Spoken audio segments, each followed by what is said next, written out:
This is silent noise.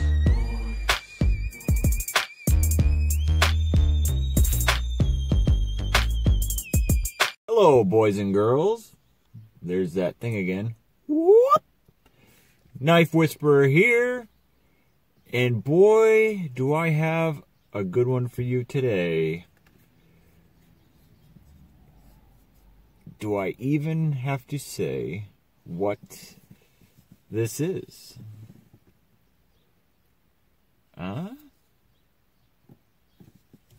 That's right. This is the Koenig Arius. And this is obviously the non-flipper variant.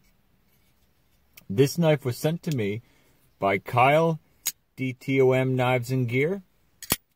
Guys, I have been, pretty much since I've gotten into knives, the Koenig Arius is just one of those models or companies, and you just always hear about it. Like, this is considered by many to be the pinnacle of production knives, okay?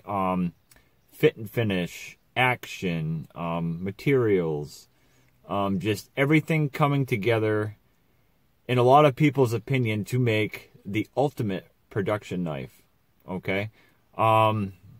This is made by CNC machinery, idiot. So it isn't a custom. There are some, I believe there are some custom Ariuses that you know, he will actually do work to by hand, you know, just do some different different inlays, whatnot, and some different maybe some texturing, but I'm pretty sure it's all done by the CNC. This knife here is considered by many to be, because of the lines here without the flipper tab, to be a more attractive version. I would venture to also agree with that, but honestly, before I got this is the one that I would have thought that I'd want. And don't get me wrong, I mean, if I could find one of these for a good price, I still would definitely get this. But I think I would want to get the one with the flipper too, though. Just because I feel like I want to experience the detent a little bit more. I mean, you hear about everybody, you know, say about how great the detent is, the action, just everything. And it's, when you don't have a flipper tab, in my opinion, it's kind of hard to experience the detent and how well it's dialed, you know what I mean? Like, if it has a flipper, it's got to be dialed in for, you know, that nice crisp deployment every time when you use your flipper, and not be too hard of a detent so you could still flick it out. So, I mean, it kind of takes, I would think it would take a little bit more precision and work to get your detent perfect if you were to have the flipper version. So, plus I keep feeling like I'm missing the flipper here. Like, I don't know, I just want to see how this knife flips. But flicking, amazing. It really is. It is drop shut for days. You got to be careful because that thing will come down and bite you. The sounds this knife makes, just the clicks, the clacks. Here, I'll go quiet for a little bit.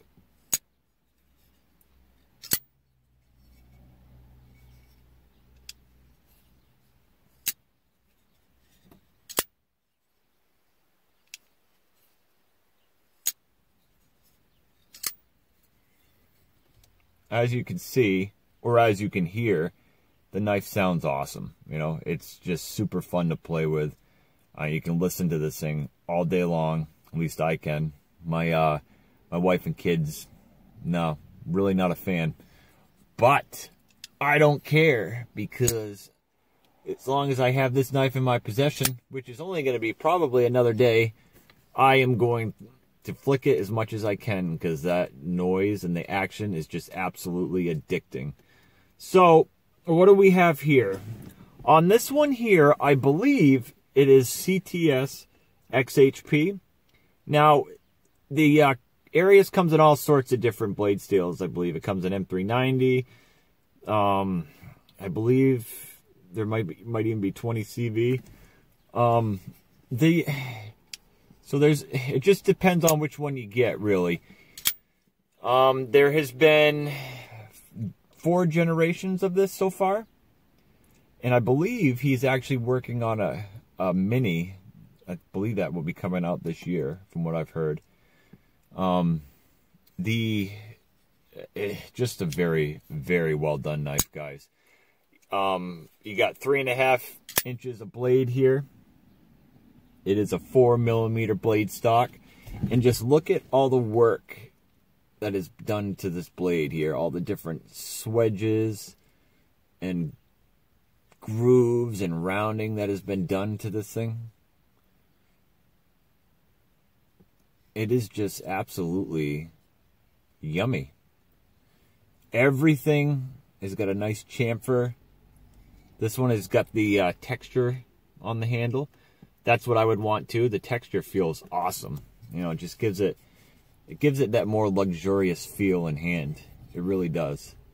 I love the looks of this pivot. And you can see how it has the slot there, so it's kind of like a D shape. I don't know, it just looks awesome. It's got the blue back spacer.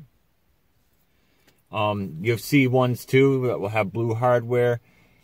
Some of them, guys, have carbon fiber show scales. I've seen some with inlays. There's many versions of this knife. I'm going to put up a few pictures of some different ones here that I found. Very expensive. You're talking at least, like this one here, from what I could look up, looks like this one here went for around $690, you know, and that's if you're getting it straight from him, you know.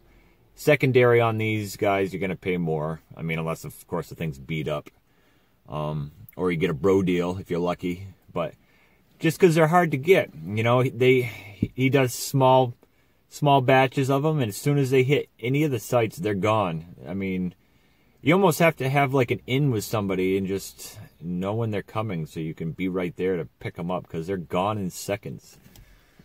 So they're definitely a hard knife to get, and because of that, people on the secondary tend to jack up the prices like they do with other knives, like they did with my JK. The knife, that thing was jacked way up. I believe I had paid like $300 more than that knife was to get right from the drop. I mean, it's just ridiculous, guys.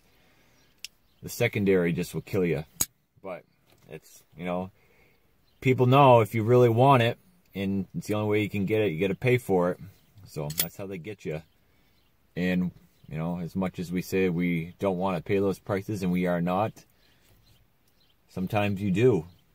And it is what it is. This one here's got a beautiful mirror polish on the edge. I don't know how well that's coming through.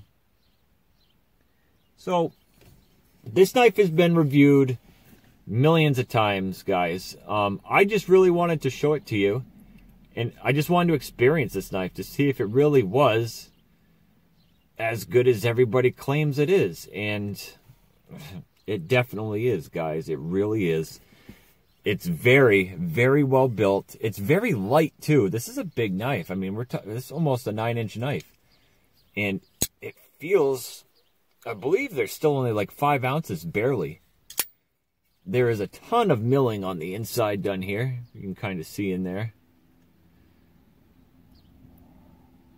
Just a lot of work. There isn't one spot on this knife that has not been chamfered or textured or shined, or just every little speck on this knife has been touched and been perfected. You know, this being the 4th generation, I mean, each generation, he will, Bill Koenig just takes different things that he's heard from the reviewers, and he applies it to the next generation. So each one is just better than the last, and what you end up getting is pretty much a perfect production EDC knife here. I mean, you really can't get any better than this. I mean, obviously you got Shirogorov, but I mean, you know, everybody's got their preferences. Koenig, Shiro, whatever. I've handled both now. I think if I had a choice, I would probably get the Koenig. I just like the looks of it better. And I don't know, it just feels like a more substantial knife. So yeah, let me know what you guys think of the Koenig Arius. This has been an absolute pleasure having this knife. And I am going to be very, very sad to send this back, but I'm sure Kyle misses it. And I don't blame him. I know if it was my knife, I'd be missing it. Again, look at that beautiful pocket clip. Done to perfection. You know, in and out of the pocket like a dream. Yeah, this is definitely an amazing knife, guys. So let me know what you guys think of the Koenig Arius. Have you ever handled one? Would you ever buy one? Let me know. I will see you guys soon. Until the next time, love you long time. Peace.